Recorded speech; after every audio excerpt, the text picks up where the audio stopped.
Students, हम इस lesson में जो है ग्रुप के बारे में पढ़ेंगे। ग्रुप क्या है ये जानते हैं। ग्रुप जानने से पहले हम ये जानेंगे बीजीय संरचना क्या होती है।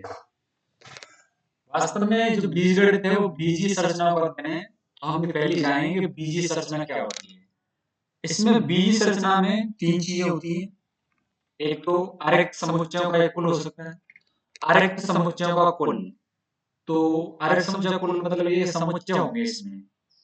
लेकिन हम सबसे सरल बीज संरचना जो पढ़ेंगे ग्रुप, उसमें केवल एक ही समुच्चय होगा और उस पर परिभाषित कुछ द्विआधारी संक्रियाएं, यानी आपका जिसे सेट का जो समूह है उस पर परिभाषित कुछ द्विआधारी संक्रियाएं होंगी। लेकिन ग्रुप में केवल एक द्विआधारी संक्रिया होगी। ये सबसे सरल बीज संरचना ग्रुप, उसको पढ़ेंगे।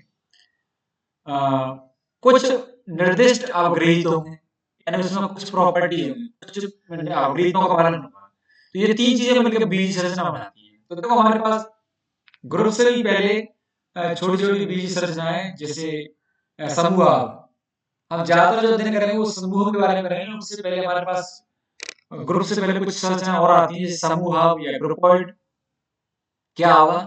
ग्रुपॉइड केवल एक सेट है और उसमें एक संक्रिया है, उसमें कोई भी अवग्रहित नहीं है, यानी निर्दिष्ट जो अवग्रहित है वो नहीं है। उसमें केवल क्या है, आपके पास एक समूह है, एक समुच्चय है, एक समुच्चय जी है और उस पर एक द्विआधारी संक्रिया है। तो इसे हम जो है ग्रुपॉइड कहते हैं। अब आप देखो, समूह आपके तीन प्रकार है। तो समूह लूप हो सकता है, सामी समूह हो सकता है या मोनोइड हो सकता है। लूप कब कहलाएगा? यदि आपके ग्रुपॉइड में संक्रिया का तत्समक विद्यमान है तो उसे लूप कहेंगे। तत्समक मतलब आपने जी का कोई भी अवयव लिया, उसकी हम संक्रिया एक ही साथ करवाते हैं तो आपका ए ही प्राप्त होता है, तो हम इसे तत्समक कहते हैं। सामी समूह, यदि संक्रिया सहचारी है तो आपका समूह जो ग्रुपॉइड है वो सामी समूह कहलाएगा, यानी सेमी ग्रुप कहलाएगा। और मोनोइड कब कहलाएगा? सामू समूह में अगर स्टार संक्रिया उसका तत्समक विद्यमान है तो वो मोनोइड कहलाएगा। मतलब ये है कि अगर आपका जो समूह भाव है, ग्रुपॉइड है, उसकी संक्रिया सहचारी भी है और उसका तत्समक विद्यमान है तो वो मोनोइड कहलाता है। ठीक है ना? यानी इसमें दो अवग्रहित हुए, एक तो तत्समक विद्यमान है संक्रिया का और एक संक्रिया सहचारी है। अब समूह क्या होगा? मोनोइड में आपके दो अवग्रहित हुए, समूह क्या देखें? और देखो ये सभी क्या है, आपके समूह भी जो है ग्रुप भी है वो आपका ग्रुपॉइड है, यानी इसमें एक सेट है और एक संक्रिया है, दो आधारित संक्रिया है। तो देखो बीज लिखा है हमारा ये जी स्टार एक समूह कहलाता है यदि उसमें निम्न अवग्रहित हो या निम्न प्रतिबंध हो। ये संक्रिया है हमारी स्टार दो आधारित संक्रिया, वो सहचारी है। सहचारी मतलब ये कि आप पहले बी और सी की संक्रिया करते हैं फिर उसके बाद ए की संक्रिया करते हैं, तो वही ये इसमें त्रुटि है, थोड़ा आप देख लें। इसमें क्या है, पहले ए ये कोष्ठक बदलेगा, कोष्ठक बदलेगा, ये ए और बी में रहेगा। ठीक है? तत्समक का अस्तित्व, तत्समक का अस्तित्व क्या होगा? यानी आपने एक ई ली और ई की संक्रिया आपने ए से की, चाहे लेफ्ट से करें या राइट से संक्रिया करते हैं, उसका मान ए ही आता है फॉर ऑल इज। ठीक है? अब प्रतिलोम का अस्तित्व, प्रतिलोम का अस्तित्व क्या होगा? ए स्टार ए इनवर्स बराबर आपका आएगा प्रतिलोम का अस्तित्व क्या आएगा? ए स्टार ए इनवर्स बराबर ए इनवर्स स्टार ए बराबर ई आएगा। ठीक है? ए इनवर्स आपका क्या है? ए का तत्समक है। यदि हम किसी संक्रिया, किसी अवयव की संक्रिया ऐसे अवयव से करें जिसके जिससे संक्रिया करने के बाद हमें तत्समक प्राप्त होता है, तो ऐसे अवयव ए इनवर्स को ए का प्रतिलोम कहते हैं। इसीलिए हमने इसको ए इनवर्स से निरूपित किया है। ठीक है? और ये तो आपके तीन जो अवग्रहित से क्या आपका जो ग्रुपड है जी स्टार, वो आपका समूह बन जाएगा। लेकिन अगर संक्रिया क्रमन्वय भी है तो वो ग्रुप जो आपका क्रमन्वय ग्रुप कहलाएगा।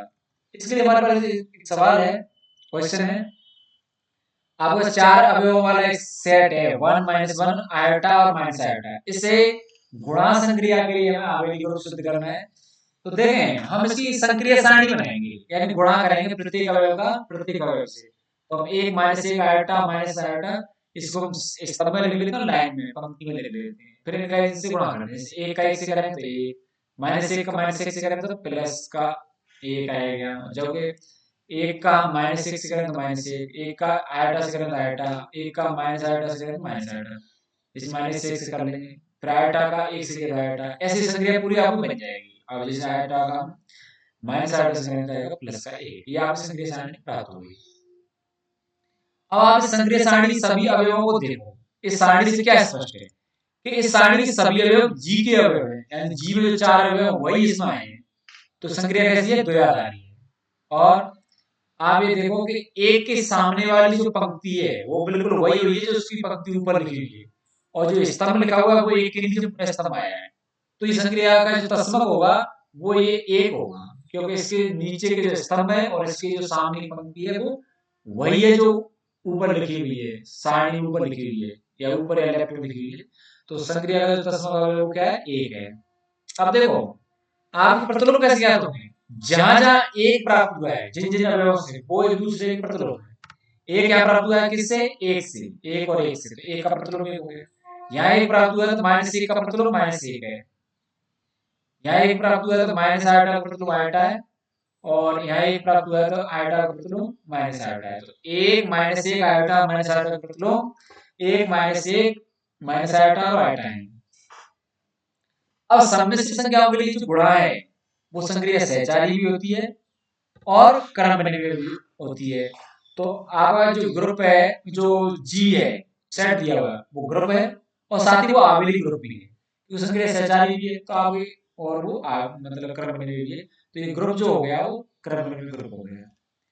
एक क्वेश्चन और है, ये आपकी यूनिवर्सिटी एग्जाम में आए हुए है, क्या है वो कि आपको धनात्मक परम संख्याओं का समुच्चय लेना है क्यू प्लस, और संक्रिया स्टार कैसी परिभाषित की गई है कि अगर आप दो संख्याओं को साथ संक्रिया करते हैं ए और बी पर आप संक्रिया अप्लाई करेंगे तो वो आएगा ए और बी का गुणा और उसके बटे में दो, ए और बी का गुणा करके दो का भाग। ये सभी for all A B Q plus सभी धनात्मक परम संख्याओं के लिए। अब देखें ए और बी अपने दो धनात्मक परम संख्या ली, तो हमने संक्रिया अप्लाई की तो ए बी बटे दो। अब आप देखो ये ए बी बटे दो भी कैसी होगी, धनात्मक होगी। हमने ए और बी दो धनात्मक संख्या ली, उनका गुणा किया और भाग दिया दो का, तो वो धनात्मक संख्या प्राप्त होगी। अतः आपने दो धनात्मक संख्या को संक्रिया द्वारा ऑपरेट किया और हमें एक धनात्मक संख्या प्राप्त होगी। तो ये संक्रिया कैसी होगी, द्वयाधारी संक्रिया होगी, यानी क्यू प्लस की संख्या दो को हमने ऑपरेट किया और क्यू प्लस में संख्या प्राप्त हो रही है, तो जो संक्रिया द्वयाधारी है। ठीक है, अब संक्रिया द्वयाधारी है तो हम अन्य जो अवगुणित है उनको टेस्ट करेंगे। साधारणता है तो देखो साधारणता के लिए तीन संख्या लेंगे ए बी सी जी में क्यू प्लस में से, जी हमारे लिए क्या है, क्यू प्लस है। पहले हम ए और बी का क्वेश्चन लगाते हैं, यानी पहले ए को बी के साथ ऑपरेट करेंगे, तो ए बी बटे दो आ गया। फिर इस ए बी बटे दो को सी के साथ ऑपरेट करेंगे तो ए बटे दो तो आता ही आपका, और इसका और इसका गुणा करेंगे तो ए बी बटे दो और सी का गुणा किया तो ये आपका आ गया ए बी सी बटा 4।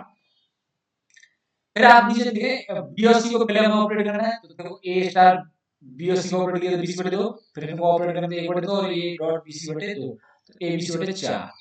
ए स्टार बी स्टार सी बराबर ए स्टार बी स्टार सी, ये आ गया। तो स्टार संक्रिया कैसी होगी, स्टार सहचारी संक्रिया है, सहचारी है। अब तत्सम का अवयव क्या है, अब देखो दो एक ऐसा अवयव है क्यू प्लस में जिसको हम किसी भी अवयव के साथ ऑपरेट करते हैं तो हमारे पास क्या आएगा, एक हम दो के साथ गुणा करेंगे और संक्रिया के अकॉर्डिंग उसमें दो का भाग लगेगा, दो से दो कट जाएगा बराबर ए, यानी ए को किसी दो को हम अगर किसी भी एक के साथ ऑपरेट करें तो हमारे पास वापस ए ही प्राप्त होता है, जिसका मतलब जो दो है वो तत्सम है। यानी हम किसी अवयव के साथ अगर ऑपरेट करते हैं वापस वो अवयव प्राप्त होता है, जिस अवयव के साथ हम ऑपरेट कर रहे हैं वो अवयव तत्सम हो गए, तो दो हमारा क्या हो गया, तत्सम हो गया।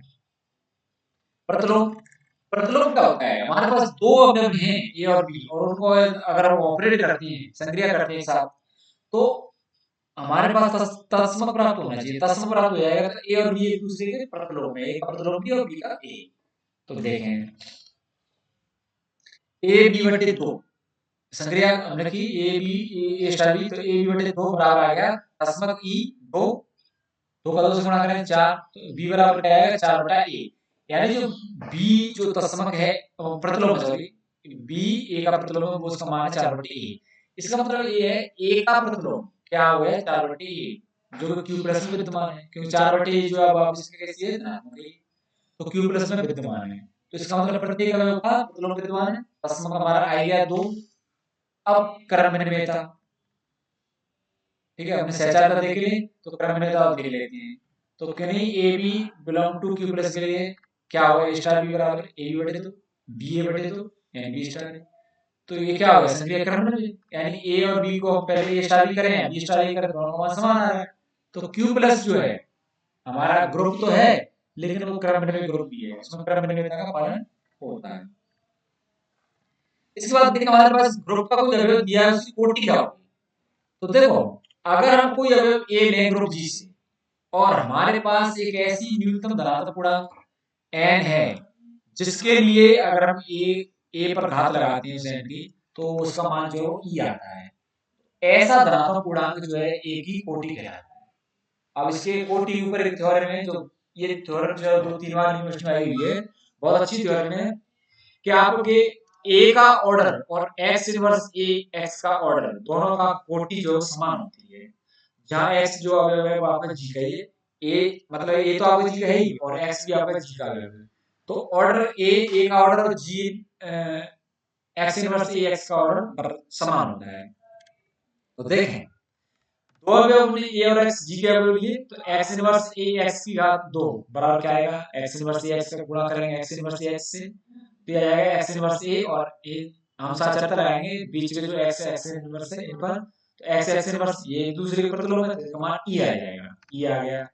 तो ए और ए पास आ जाएंगे, दोनों को हम वापस साथ चलते लगाएंगे ए और ए पर, तो ए स्क्वायर हो जाएगा, एक्स इनवर्स ए स्क्वायर मतलब ए गया 2 एक्स।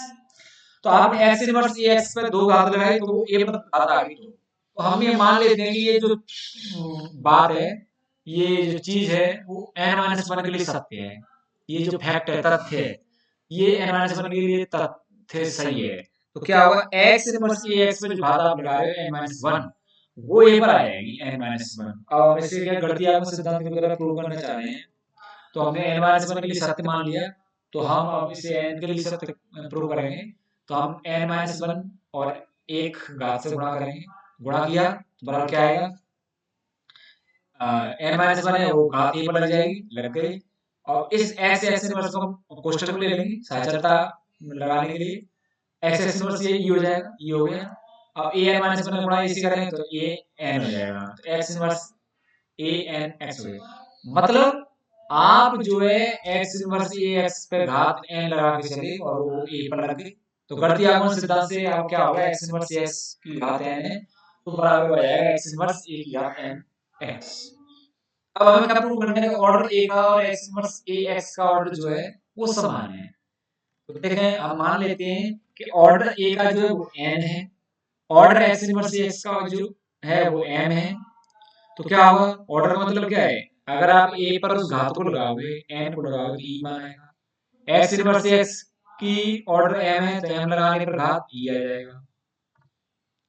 पहले आप देखें, हम x इनवर्स x पे अगर और n घात लगाएंगे तो उसका क्या मतलब है, वो घात a पर आएगी x इनवर्स n x, लेकिन a n का मान कितना है, e है, e लगा देंगे, x inverse e x e तो तस्मक है तो आप ये ले जाएंगे x इनवर्स x बराबर e।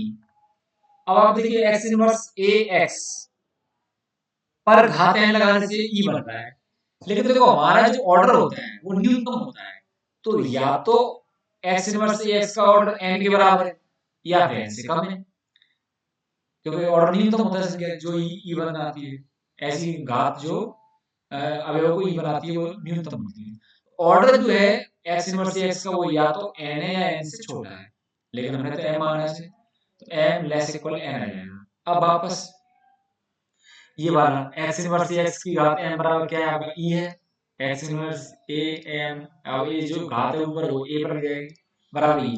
हम क्या करेंगे, इधर x इनवर्स है तो हम x से गुणा तो करें, लेफ्ट से गुणा करेंगे, और इधर x है तो यहाँ x इनवर्स से राइट से गुणा कर देंगे, तो क्या आएगा, देखो x से लेफ्ट से गुणा किया, x इनवर्स से राइट से गुणा किया, और दोनों तरफ करेंगे e के इस तरफ करेंगे, तो e के देखो x लेफ्ट से आ गया, x इनवर्स राइट से आ गया, तो अब e तो हट जाएगा तस्मक है, x एक्स इनवर्स बराबर क्या आएगा e, या हल कर लें, इधर साथ चलता है इधर साथ चलता है, या e a m e a m e बराबर e, a m बराबर e आ गया। इसका मतलब क्या है, a का जो ऑर्डर है वो m के बराबर या m से कम है, क्योंकि ऑर्डर न्यूनतम संख्या होती है, ऑर्डर न्यूनतम संख्या होती है जो e बनाती है अवयव को। तो आपका order a less equal m, तो ऑर्डर a n हो गया, n लेस इक्वल m।